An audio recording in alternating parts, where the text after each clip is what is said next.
बीता। लेकिन अगले दिन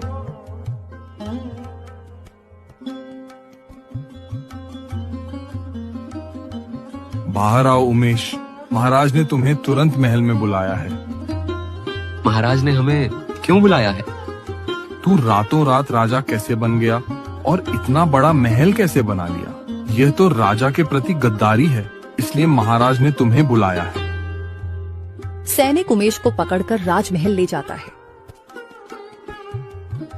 महाराज ये देखिए, यही उमेश है जिसके अपने गांव में रातों रात महल खड़ा हो गया। तुमने रातों रात अपना महल कैसे हमारे गांव में बना लिया, बताओ। महाराज, मेरे पास एक जादुई अंगूठी है, उसी की मदद से मैंने महल बनाया। तुम्हारी हिम्मत कैसे हुई एक लकड़हारा होकर राजा को मूर्ख बनाने की? महाराज, मैं सत्य कह रहा हूँ, मैं अपनी सच्चाई साबित कर सकता हूँ, मुझे एक मौका दीजिए। लेकिन राजा ने उसकी बात नहीं सुनी। सैनिकों, इस गद्दार को ले जाओ और कालकोठरी में बंद कर दो, साथ ही इसकी सारी धन दौलत को जब्त कर लो। आप ऐसा नहीं कर सकते महाराज, मैंने इतने कष्ट झेले और फिर ये महल बनाया, आप हमारे साथ ऐसा क्यों कर रहे हैं? लेकिन सैनिक उमेश को पकड़कर ले जाता है और काल कोठरी में बंद कर देता है। वही उमेश रोता रहता है। हे भगवान, ये मेरे साथ क्या हो रहा है? मैं हर बार कुछ मांगता हूँ और उसका उल्टा परिणाम होता है। अब मैं क्या करूँ? यही अंगूठी मेरी सारी मुसीबतों की जड़ है। मैं अपनी मेहनत से अपनी जिंदगी जीना चाहता हूँ, मुझे इस अंगूठी से आजाद कर दो। इतना कहकर उमेश उस अंगूठी को निकालने लगता है। क्यों नहीं निकल रही ये अंगूठी? मैं केवल अपनी ईमानदारी और मेहनत से जीना चाहता हूँ, मुझे क्यों सजा मिल रही है? जब तक तुम अपनी सभी इच्छाओं को नहीं मांग लेते तब तक तुम मुझे नहीं निकाल सकते हो। उमेश क्रोधित अवस्था में अंगूठी से बोला। मैं क्या मांगू तुमसे, बोलो। जितनी भी इच्छा मैंने तुमसे मांगी उसका उल्टा ही परिणाम मिला मुझे। आज तुम्हारी वजह से मैं इस कारागार में बंद हो गया हूँ। इसमें मेरा कोई दोष नहीं है। जैसी तुमने इच्छा मांगी थी मैंने पूरी की है, लेकिन ये तुम्हारा ही दुर्भाग्य है कि तुम्हारे भाग्य में सुख नहीं है। अब तुम्हारी केवल अंतिम इच्छा शेष है, अपनी अंतिम इच्छा मांगो।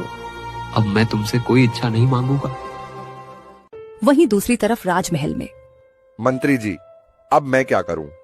कुछ समझ नहीं आता। हमारे राज्य के लोग भूख से तड़प रहे हैं, उनके चेहरे पर सिर्फ निराशा है। हमें ऐसा उपाय करना ही होगा जिससे उनके दुख हमेशा के लिए दूर हो जाए। महाराज, आप बिल्कुल सही कह रहे हैं, लेकिन हालात बहुत कठिन हैं। इस बार की भयंकर बारिश ने पूरे राज्य को तबाह कर दिया है। किसानों की सारी फसलें मिट्टी में मिल गईं, कई घर टूटकर गिर गए, लोग आश्रयहीन हो गए हैं। मैं जानता हूं मंत्री जी, पर प्रश्न ये है कि हम उनके लिए कर भी क्या सकते हैं? राजकोष में जो धन बचा है वह सबकी पीड़ा दूर करने के लिए पर्याप्त नहीं है। महाराज, सत्य यही है कि कोष अब लगभग रिक्त हो चुका है। हम बहुत सारा धन प्रजा को दे चुके हैं, लेकिन भारी बारिश के कारण हमारे राज्य को बहुत हानि हुई है। बचा खुचा धन से सबकी भरपाई संभव नहीं है। तो फिर एक ही उपाय है, राजगुरु को बुलाओ। ऐसे कठिन समय में हमें उनके मार्गदर्शन की आवश्यकता है। राजगुरु, हमारे राज्य पर आए संकट का कोई समाधान बताइए। हमें ऐसा उपाय चाहिए जिससे प्रजा सुखी और सुरक्षित रह सके। महाराज, यह संकट सामान्य उपायों से नहीं टल सकता। इसका अंत तभी होगा जब एक विशेष व्यक्ति आपकी सहायता करे। विशेष व्यक्ति कौन है वह? यही आपके राज्य में है महाराज, परंतु दुर्भाग्यवश इस समय वह कालकोठरी की कैद में है। कालकोठरी में? पर वहाँ तो अनेकों कैदी बंद हैं। आखिर आप किसकी बात कर रहे हैं? मैं उन सब की नहीं, केवल एक की बात कर रहा हूँ, उमेश की। वह कोई साधारण मनुष्य नहीं है महाराज। उसके पास अद्भुत शक्ति है जो एक रहस्यमयी अंगूठी में कैद है। तो आप कह रहे हैं कि वह अकेला हमारे राज्य को इस संकट से निकाल सकता है? निस्संदेह महाराज, राज्य की रक्षा उसी के हाथों में है। उसे तुरंत यहाँ बुलवाइए। सैनिकों, जाओ और उमेश को तुरंत मेरे समक्ष ले आओ। कुछ ही देर में सैनिक उमेश को लेकर आते हैं। महाराज, मुझे यहाँ क्यों लाया गया है? मैंने कोई गलती नहीं की, मुझे छोड़ दीजिए, मुझे जाने दीजिए। घबराओ मत उमेश, हमें तुम्हारी मदद चाहिए। मैं आपकी भला क्या मदद कर सकता हूँ महाराज? तुम्हें पता ही है कि पूरा राज्य इस परेशानी में है। पानी ने सब कुछ डुबो दिया है। सबका घर डूब गया है। राजगुरु ने तुम्हारा ही नाम बताया है कि तुम ही इसे सही कर सकते हो। महाराज, इसमें मैं क्या कर सकता हूँ? उमेश, तुम्हारे पास वह जादुई अंगूठी है। इसी की मदद से तुमने पहले 3 बार वरदान मांगा, महल भी इसी से बनाया था। अब तुम इस अंगूठी से कहो कि हमारा राज्य खुशहाल और सुरक्षित हो जाए। महाराज, यही तो मेरी चिंता है। अब तक इस अंगूठी से मांगी हर इच्छा ने मुझे उलटा दुख ही दिया है। कहीं ऐसा ना हो कि मैं कुछ और मांगूं और पूरा राज्य और गहरे संकट में पड़ जाए। उमेश, हम सबकी उम्मीदें तुम्हारे ऊपर हैं। तुम इस अंगूठी से कहकर तो देखो। ठीक है महाराज, मैं एक बार प्रयास करता हूँ। हे जादुई अंगूठी, मुझे तुमसे एक आखिरी वरदान चाहिए। कहो उमेश, तुम्हें क्या चाहिए? मैं अपने गांव वालों के लिए सुख, शांति और खुशहाल जीवन चाहता हूँ। अचानक अंगूठी से तेज रोशनी निकलती है और उसमें से एक विशाल नागिन प्रकट होती है। ये क्या हो रहा है? उमेश, ये नागिन कहाँ से आ गई? डरिए मत महाराज, मैं कोई हानि नहीं पहुंचाऊंगी। मैं एक दिव्य नाग कन्या हूँ। सदियों पहले एक तपस्वी ने मेरे अहंकार और शक्ति के दुरुपयोग के कारण मुझे दंड दिया था और इस अंगूठी में कैद कर दिया था।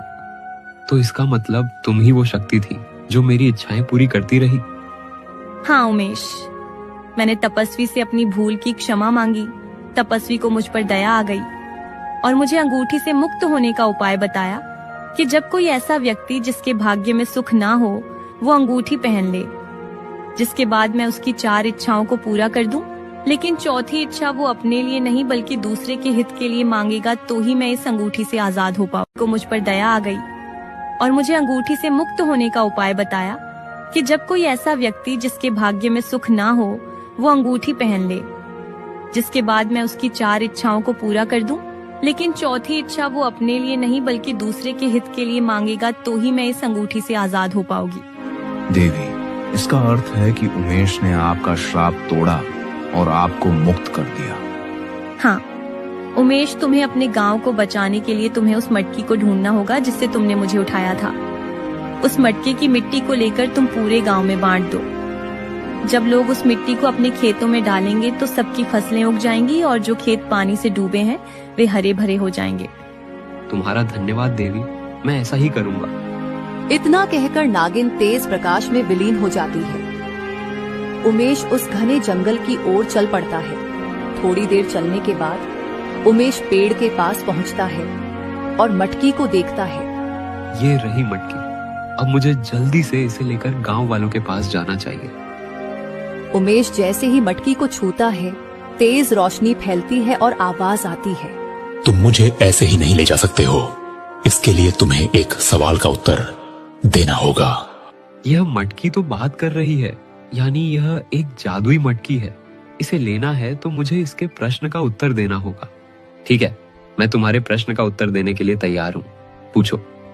बताओ, अगर किसी ने केवल अपने लिए लाभ कमाया और दूसरों की तकलीफ में कोई मदद नहीं की, तो उसका भविष्य कैसा होगा?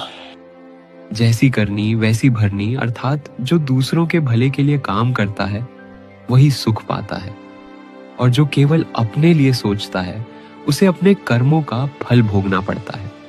सही उत्तर। अब तुम मटकी को लेकर जा सकते हो। फिर उमेश मटकी हाथ में लिए राजमहल पहुंचता है। महाराज, ये देखिए, मैं वो जादुई मटकी लेकर आ गया हूँ। सच में तुम वही जादुई मिट्टी लाए हो? तुरंत इसे पूरे गांव में बांटो ताकि सभी खेत हरे भरे हों और गांव की हालत सुधर जाए। महाराज, मैं आज ही इस मिट्टी को पूरे गांव में बांट दूंगा।